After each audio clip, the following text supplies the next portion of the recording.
For over a century, the Gaza Strip has been the setting of political unrest and armed conflict, as Zionists and Arab nationalists fight for control over the land they lay claim to. These conflicts trace their origins back to the late 19th and early 20th centuries, when the rise of Zionism in Gaza led to increased Jewish migrations to Palestine, which was, at the time, under the control of the Ottoman Empire.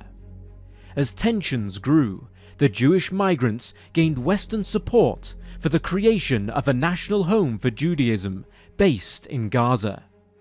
After World War II, the United Nations opted to separate Palestine into distinct Arab and Jewish states, and Israel would declare its independence in May of 1948. The surrounding Arab armies, who had laid claim to this land prior to the establishment of Israel, would subsequently attack. Israel survived and proceeded to capture additional territory in what would become known as the Arab-Israeli War.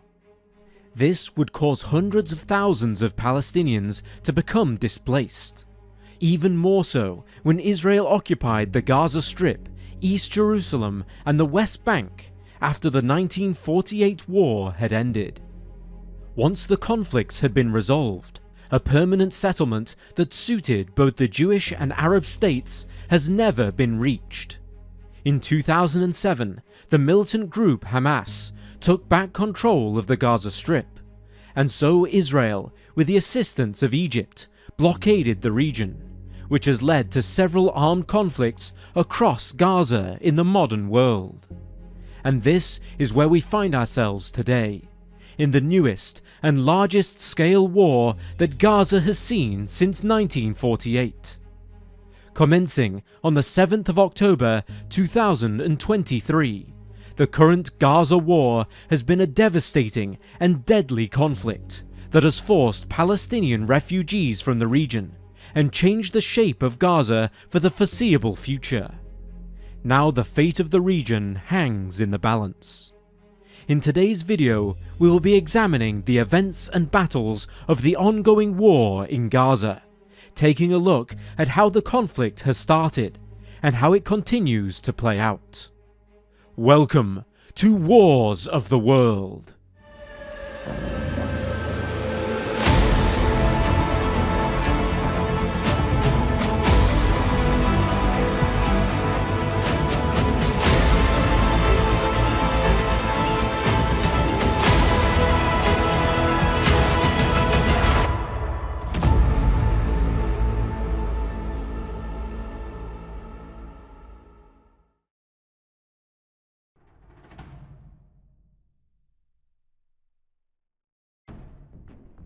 The Gaza Strip has been overseen by the Islamist militant group Hamas since their arrival in 2007, and the blockade imposed by Egypt and Israel as a result has been devastating for the Palestinian economy.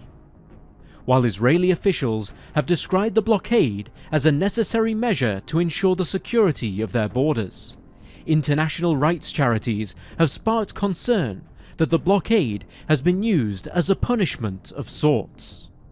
The blockade has led to a series of armed conflicts, including 4 official wars, taking place from 2008 to 2009, and again in 2012, 2014, and 2021. The war in 2023 is the latest in what has become a politically hostile part of the world, with no obvious solution in sight. These additional conflicts have worsened the situation for the citizens of Palestine, who do not wish to engage in yet another conflict due to the worsening humanitarian crisis in their country. Hamas, however, had begun making plans for an invasion. The 2023 Gaza war officially began on the 7th of October, when Hamas launched a large-scale surprise attack on Israel from their position on the Gaza Strip. In what became known as Operation Al-Aqsa Flood, Hamas launched a massive barrage of between 3,000 and 5,000 rockets aimed towards south and central Israel. The rockets struck Israeli soil over the course of 20 minutes, but only 5 people were killed. Meanwhile, Hamas militants began pouring into the country, crossing the border on all manner of vehicles, from paragliders to trucks to speedboats. These militants killed far more people than their rockets.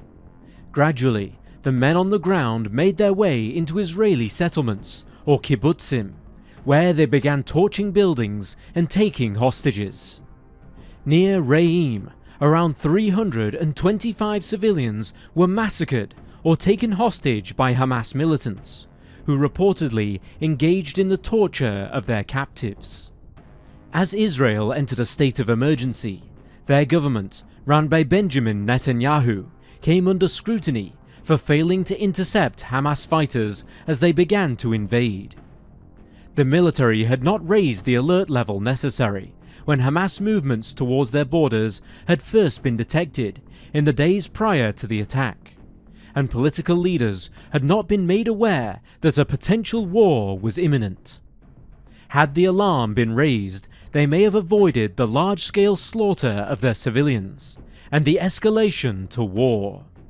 Hamas officials would later state that the attack was a meticulously planned attempt to revive the spirit of resistance to Israel amongst the Palestinian people, with a view to establish a permanent state of war. Palestinian citizens, however, were not seeking a conflict. The pre-existing struggles in their country meant that they were in no way ready to engage in another large-scale war, following the effects of those waged across the previous few decades.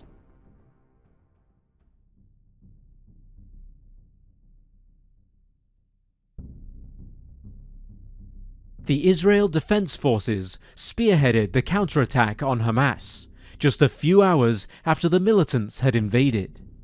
Reportedly, they struggled to determine which locations had been attacked by Hamas and which were occupied purely by civilians and their own men. Prime Minister Netanyahu took to television that afternoon to inform the people of Israel that they were indeed at war, referring to Gaza City as a city of evil. While the IDF declared a state of readiness for war, the Israel Electric Corporation, who supplied electricity to much of Gaza, cut off power to Palestine, leaving its citizens, for the most part, in the dark. Among the first units to be deployed close to the border was the Yamam Counter-Terrorism Guard, who had been accompanied by 4 new divisions. Israeli military reservists were stationed in the West Bank and along Israel's border with Syria and Lebanon. Israeli citizens living within 80 kilometers or 50 miles of Gaza were placed into a state of emergency and were instructed to stay next to shelters. While Israel's major airports remained open, many flights were cancelled as roads around Gaza and Tel Aviv were blocked off. As Israel planned to launch a large-scale invasion of the Gaza Strip to wrestle control from Hamas, the militant group offered to release all hostages if the IDF would reconsider its attack. In the end, they declined. First came the airstrikes, conducted by the Israeli Air Force. In the first 20 days of the war, an average of 350 Palestinians were killed every 24 hours. In the first few days of the war, Israel blocked the entry of food and fuel into Palestine, which non-profit watchdog group Human Rights Watch described as a, quote, call to commit a war crime.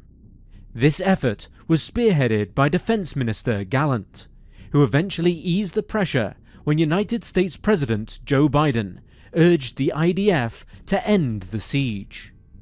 By the 13th of October, the IDF had issued orders to evacuate citizens from Gaza City, but Hamas urged those living there to defy them. Refugees began to flee to the south, but 70 were killed when an explosion was detonated along one of the supposed safe routes. Over the course of October, Israeli bombings in Gaza continued to go on. they targeted Gaza City itself, inside which many civilians were continuing to reside.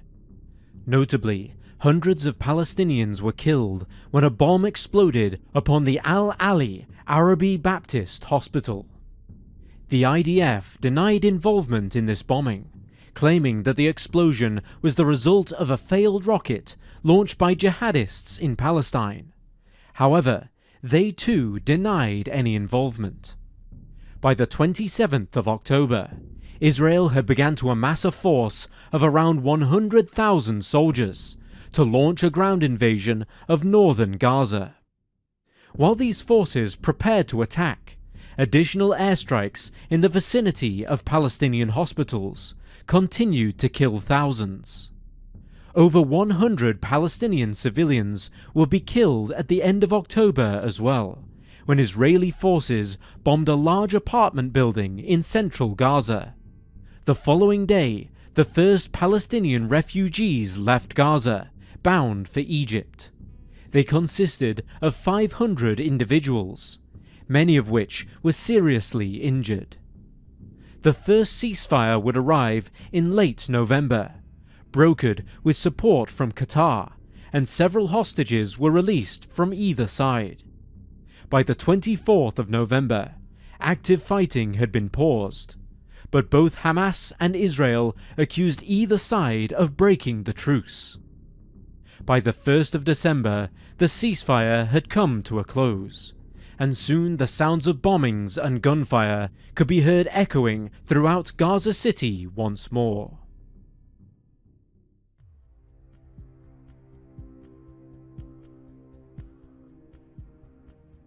While the IDF relentlessly bombed Gaza City, they were met with resistance. 21 Israeli soldiers were killed when Palestinian militants launched an RPG at an IDF tank, which subsequently caused the damaged buildings surrounding the impact to collapse. This was the deadliest day for Israel during the war so far.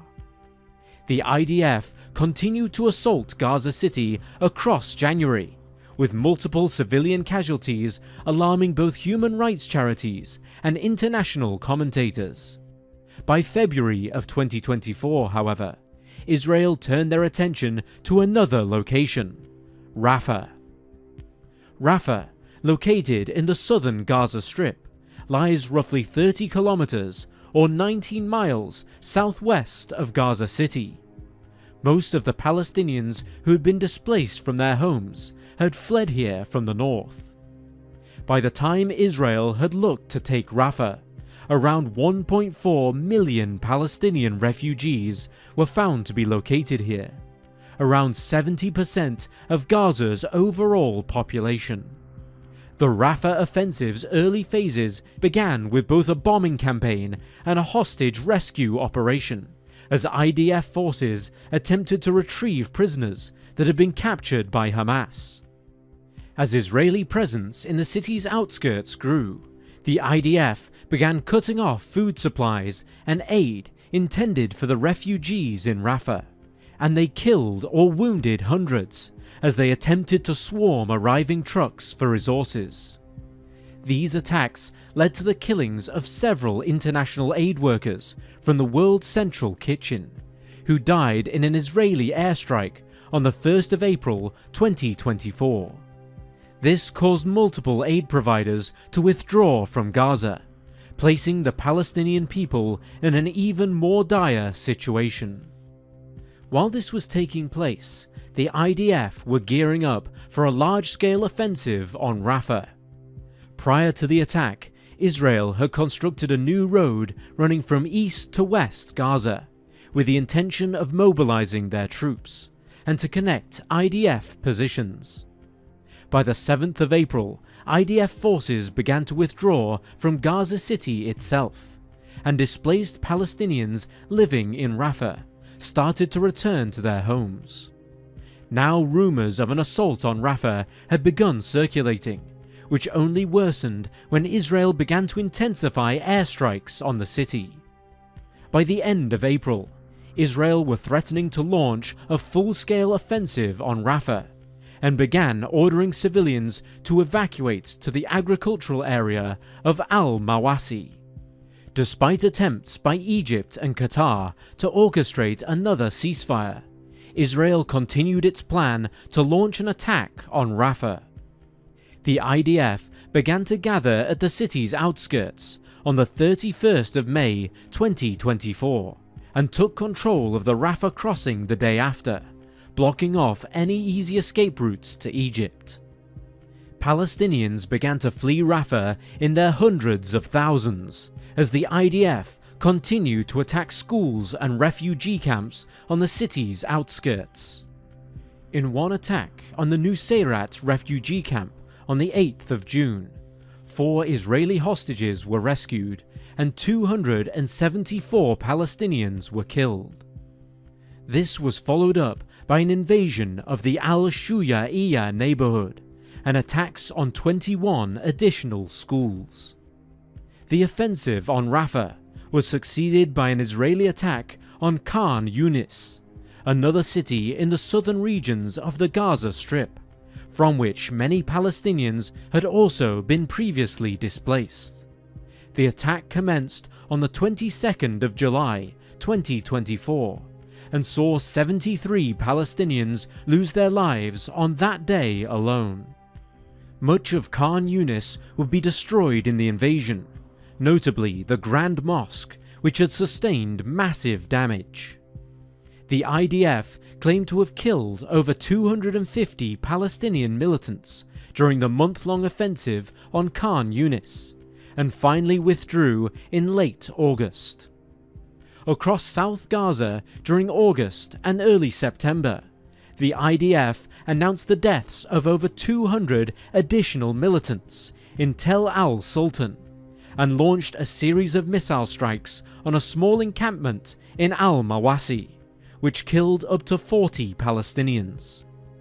With several swathes of land previously belonging to Palestine in southern Gaza now under Israel's control, the IDF's next move was to take the invasion further north, launching a series of airstrikes and ground offensives for the remainder of 2024.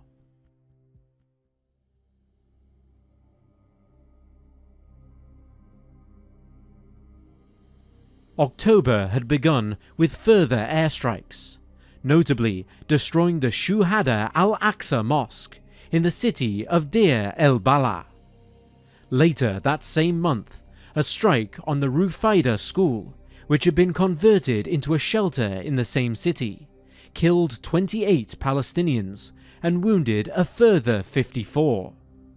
On the 16th of October, IDF forces on the ground intercepted and killed Yahya Sinwar, a prominent Hamas leader, in a deadly shootout at the refugee camp of Tal al-Sultan. At the same time they killed Sinwar, they did not know it was him. He was later identified by dental records. Upon the news of Sinwar's death, Joe Biden stepped in once more to urge Israel to bring the war to a close. The fighting, however, continued. As the IDF launched campaigns in central and northern Gaza, they targeted Jabalia, around 4 kilometers or 2.5 miles north of Gaza City. Israeli forces would remain here for most of October, where consistent airstrikes would kill hundreds. By the end of the year, skirmishes in Jabalia would see 10 Hamas operatives and 3 IDF soldiers lose their lives, as both were targeted in meticulous campaigns. In mid-October, tanks were sent in to encircle Jabalia, and as the IDF pressed deeper into Palestinian territory, aid shipments reached an all-time low. The United Nations released a warning that the entire population of northern Gaza was at an imminent risk of dying from disease, famine, and violence as a result.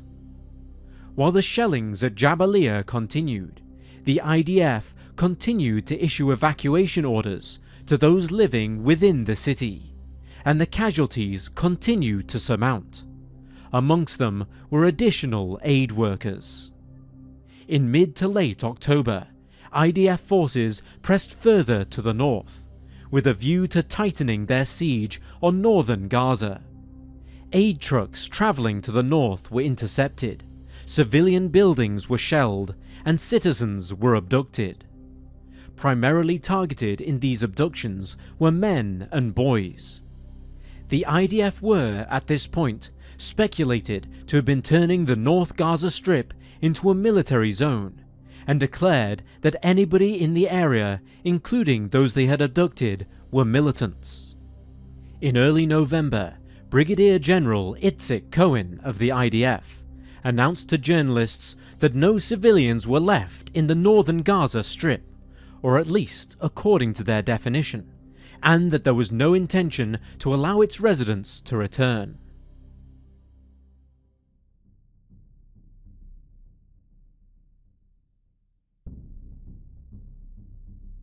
As 2024 turned to 2025, January saw Qatar mediating yet another ceasefire between Israeli and Hamas forces.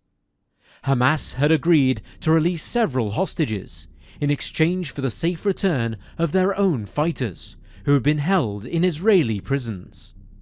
Amongst those returned to Israel was Liri Albag, an IDF soldier who had been kidnapped by Hamas militants in the settlement of Nahal Oz during the initial 2023 invasion.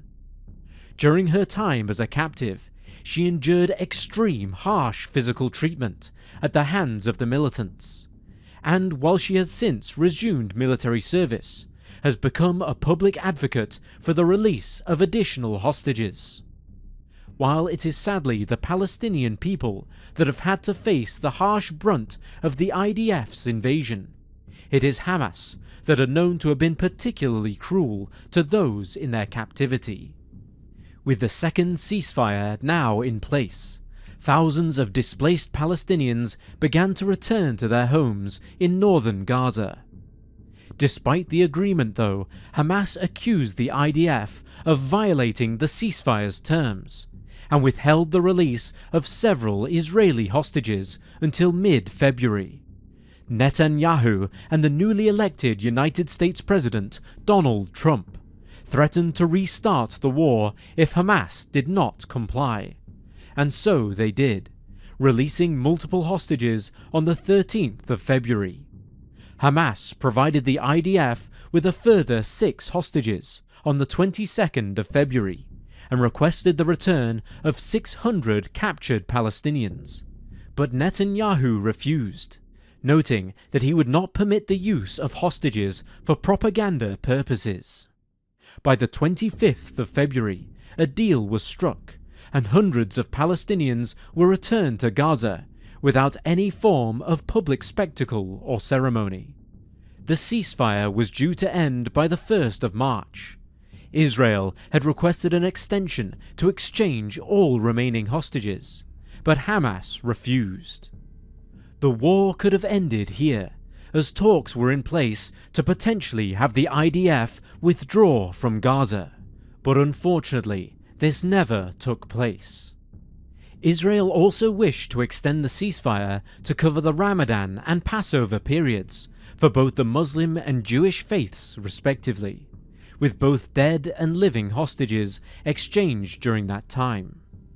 However, Hamas raised concerns that Israel would break the truce if it was not made permanent sooner. Israel could resume the war at any point, leading up to a permanent truce by their terms, and so the overall treaty was rejected. On the 18th of March, the fighting resumed once more. A surprise attack from Israel saw airstrikes rain down across Gaza, across which 400 Palestinians would lose their lives. These strikes also killed several high-ranking officials in Palestine's government, including Issam al-Da'alis, who was essentially working in a position akin to the Prime Minister of the country. Also killed in these airstrikes were Mahmoud Abu Wafda, the Under-Secretary of the Interior Ministry of the Gaza Strip, and Bajat Abu Sultan, the Chief of International Security. In addition to these deaths, several members of the political bureau also died in the strikes, as did Mohammed al-Batran, the commander of the Palestinian Popular Resistance Committee's artillery unit.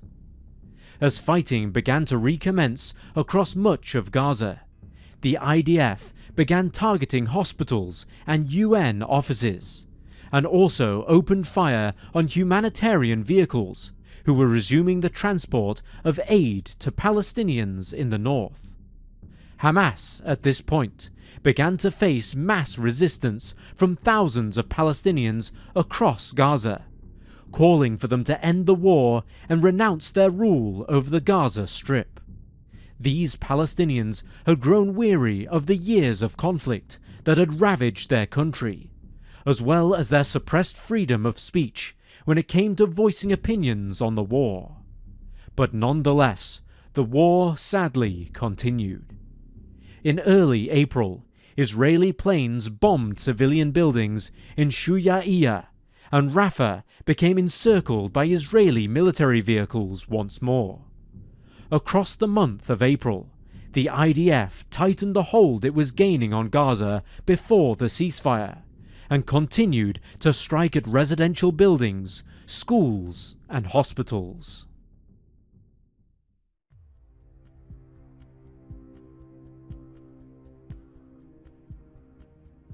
In the early days of May 2025, Israeli officials began to put their plans into place to expand their offensive on Gaza, with Gaza City firmly in their sights. They began to amass military reservists once again, whilst continuous airstrikes persisted to make life almost impossible for the Palestinian citizens of Gaza. By the 16th of May, Operation Gideon's Chariot had been announced. Essentially, this was Israel's plan to take over the entirety of the Gaza Strip, this being despite threats of sanctions by several of the country's closest international allies. Israel began by launching an airstrike on the Fahmy al-Jawjawi school in the northwestern Gaza City quarter of Daraj. This killed 36 people and injured a further 55. By late May, a new resistance group had formed in Gaza, the Popular Forces, who were operating under the Abu Shabab clan. The Abu Shabab are actively opposed to Hamas, and while allegedly operating under an Islamist agenda, they are in fact backed by Israel. Accusations steadily came pouring in that the Popular Forces were funded and armed by none other than Netanyahu himself. Further humanitarian concerns arose on the 27th of May, when the Gaza Humanitarian Foundation attempted to deliver aid to Tel al-Sultan. The Palestinians in the area, who were desperate for food and medical attention, began to swarm the aid distribution center. IDF forces stationed in the city began to open fire on the crowds, killing 10 who were simply seeking aid and injuring 62 more. This sparked a series of attacks on Palestinian aid seekers across Gaza, and a further 2,500 are believed to have lost their lives, with 19,000 more being injured as the IDF opened fire onto crowds. This was continuing up until as recent as the 9th of October 2025. Just before the IDF had attempted their offensive on Gaza City, they entered Deir el-Balah, issuing an evacuation order on the 20th of July 2025. This city had received relatively little attention from IDF ground forces since the start of the current war, but was approached by Israeli soldiers and their vehicles the following day. A barrage of airstrikes was fired upon the city, while soldiers slowly encircled it, cutting off aid and commencing yet another siege. Despite condemnation from the United Nations and their international allies, Israeli forces were approved to occupy Gaza City in the early days of August 2025. As plans to amass reservists were put into place, Norway threatened to cease its sovereign wealth fund investments to Israel, while German officials said they would stop approving their Israeli arms exports. Despite this, 60,000 IDF reservists were gathered by the 20th of August, while airstrikes began hitting buildings in southern Gaza once more. Across the 5th to the 8th of September 2025, these airstrikes reached Gaza City itself, destroying a series of high-rise buildings in the city centre. Hamas militants retaliated by placing explosives on an Israeli tank, killing the 4 IDF soldiers inside.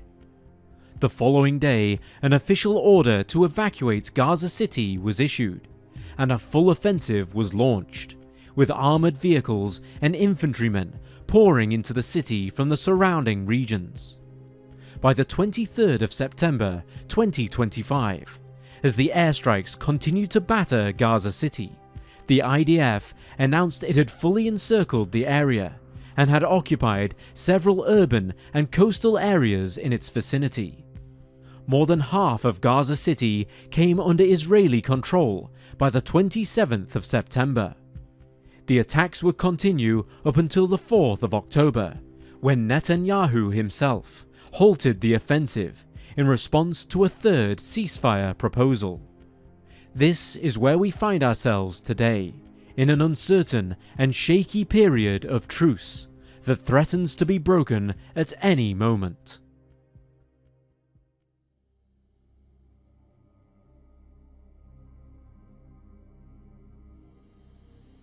The third and most recent ceasefire came off the back of Donald Trump's proposal of a 20-point peace plan.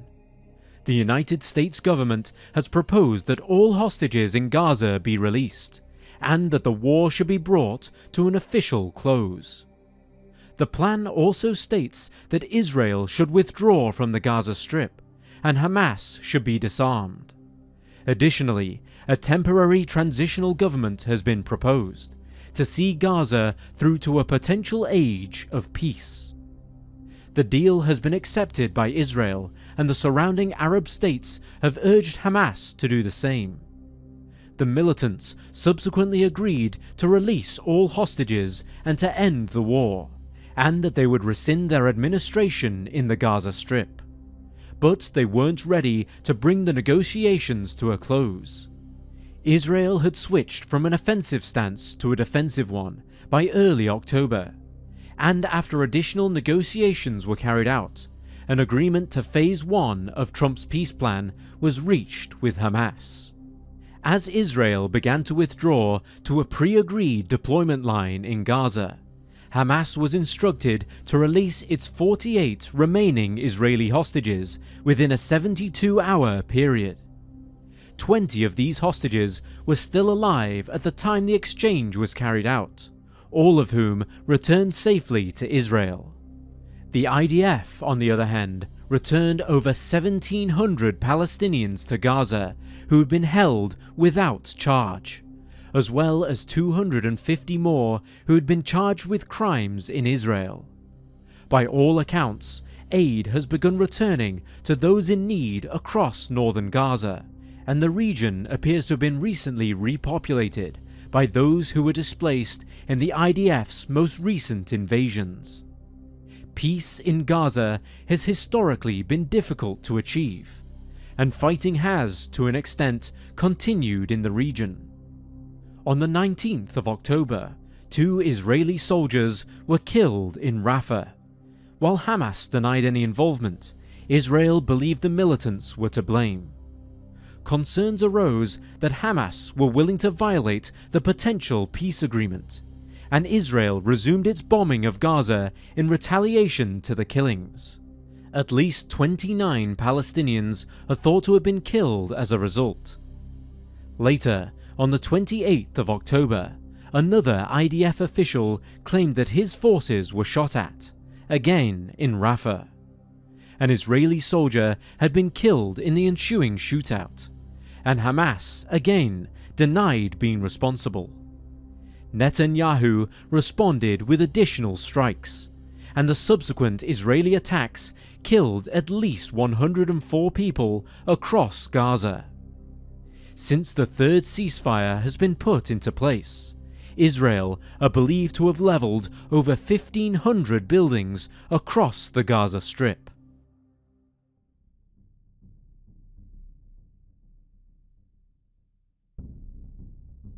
The ongoing war continues to be catastrophic for the people of the Gaza Strip.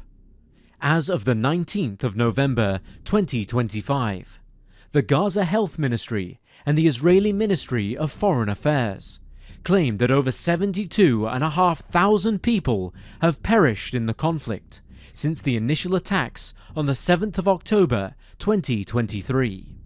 Over 70,000 of these casualties are believed to have been Palestinians, between 70 to 83% of them being civilians. 248 journalists have been killed as the conflict has been carried out, as well as 120 academics and over 220 humanitarian workers. The war has proven to be a colossal humanitarian crisis on the Gaza Strip, with famine-like conditions having arisen in certain areas since late 2024. The blockade that has been in place since before the start of the war has continued to present problems for Palestinian citizens throughout the conflict, and the country continues to experience shortages in everything from food and water to fuel and medication. Hospital power supplies and desalination plants have been affected by the cutting of electricity to the region, which has resulted in many needless civilian deaths. In July 2024, it was estimated that around 4.74 litres of drinking water was available per person per day. That's less than a third of the recommended amount for emergencies. On top of all of this, people in Gaza are having to live with persistent airstrikes in an extremely difficult conflict with only a shaky peace treaty in sight. The cities of Gaza have also suffered mass damage. Building destruction has surpassed the level experienced by the likes of London and Dresden in the Second World War, and many vital services, hospitals, schools, markets, factories and residential buildings have crumbled as the airstrikes continue. Researchers from Oregon State University and the City University of New York have estimated that between 50 to 62% of all buildings in the Gaza Strip have either been damaged or entirely destroyed since the current war began, and this number continues to rise.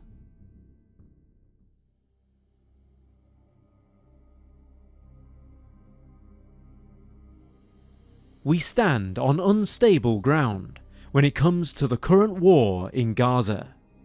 Negotiations in Israel, Palestine and beyond have begun on the implementation of the next phases of Trump's peace plan, but violations from both the IDF and from Hamas threaten its validity. In this uncertain time of a supposed ceasefire, we continue to see both the exchange and the loss of human life, as hostages are returned and the attacks continue. While the dangers and atrocities committed by Hamas cannot be understated, the IDF has represented a terrifying threat to the innocent people of Gaza, from which many will never recover. As 2025 turns to 2026, all we can hope is that the peace plan works, and that the remaining leaders of Hamas will see the sense in accepting this truce. Our thoughts go out to all those who have been affected by the war. May this conflict come to a peaceful and agreeable end as soon as possible. Thank you for watching today's video. If you found it informative, please leave a like or comment down below. All of our content, from the research and script writing to the editing and narration, is completely human-driven, without the use of AI. If you want to support our channel, please consider subscribing, or use the bell icon to get notifications on when the next Wars of the World video is released. Thank you for watching.